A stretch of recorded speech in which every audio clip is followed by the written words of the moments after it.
हमने कुछ खोया नहीं है और हिंदू मुस्लिम तो यहाँ पे हुआ ही नहीं है। संघर्ष समिति पहले दिन से बोल रही है और संघर्ष समिति का पहले दिन से यही स्टैंड था कि हम लोग जो है इस चीज़ को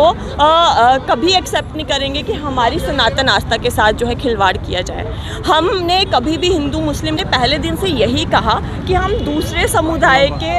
आस्था का सम्मान करते हैं, उनके रिलीजियस सेंटिमेंट्स का हम सम्मान करते हैं, परंतु जब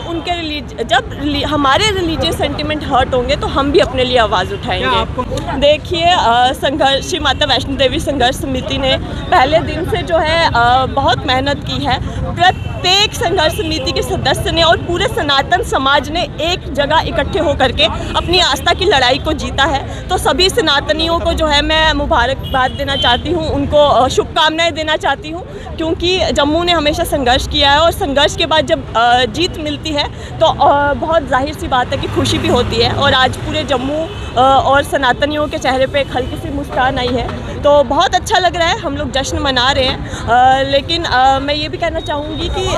संघर्ष के बाद हमें हमेशा सब मिलता आया है, तो आगे से ये सब नहीं होना चाहिए, ऐसा हम एक्सपेक्ट करते हैं। देखिए, हमने कुछ खोया नहीं है और हिंदू मुस्लिम तो यहाँ पे हुआ ही नहीं है। संघर्ष समिति पहले दिन से बोल रही है और संघर्ष समिति का पहले दिन से यही स्टैंड था कि हम लोग जो है इस चीज़ को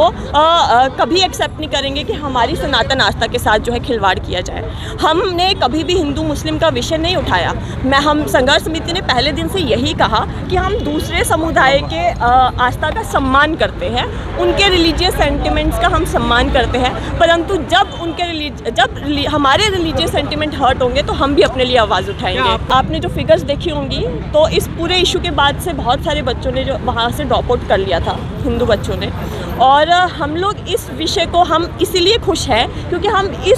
जो लोग इस पे राजनीति करना चाहते हैं, क्योंकि इस साल अगर हमने एडमिशन कैंसिल करवा दी या उनको माइग्रेट करा दिया, अगले साल फिर एडमिशन होती, फिर यही लड़ाई होती, तो इसका और कोई ऑल्टरनेटिव हमें नहीं दिख रहा था। क्योंकि बहुत सारे लोग जो है हमको एक्चुअल में जम्मू और कश्मीर को वो लड़वाने की कोशिश कर रहे थे, एक्चुअल में वो लोग जो है ये मुद्दा बनाने की कोशिश कर रहे थे, जबकि संघर्ष समिति ने ये पहले दिन से क्लियर किया था कि हम लोग किसी समुदाय के खिलाफ नहीं हैं। इसलिए हम लोगों ने उन विद्यार्थियों के माइग्रेशन की बात करी थी, इसलिए हमने उन विद्यार्थियों का पहले माइग्रेशन कंफर्म कराया कि उन लोगों को हम लोगों ने एक जगह सेटल करने की बात करी थी, ताकि उन बच्चों का इसमें कोई कसूर नहीं है, उनका नुकसान नहीं होना चाहिए। उमर साहब ने तो कल क्लियर कट मैसेज दे दिया था कि हम ऐसे कॉलेज में अपने बच्चों को बिल्कुल नहीं पढ़ाना चाहेंगे जिस कॉलेज में मजहब के बेस पर जो है वो बातें की जाती हो या कंट्रोवर्सी की जाती हो। देखिए, मैं उमर साहब के जैसे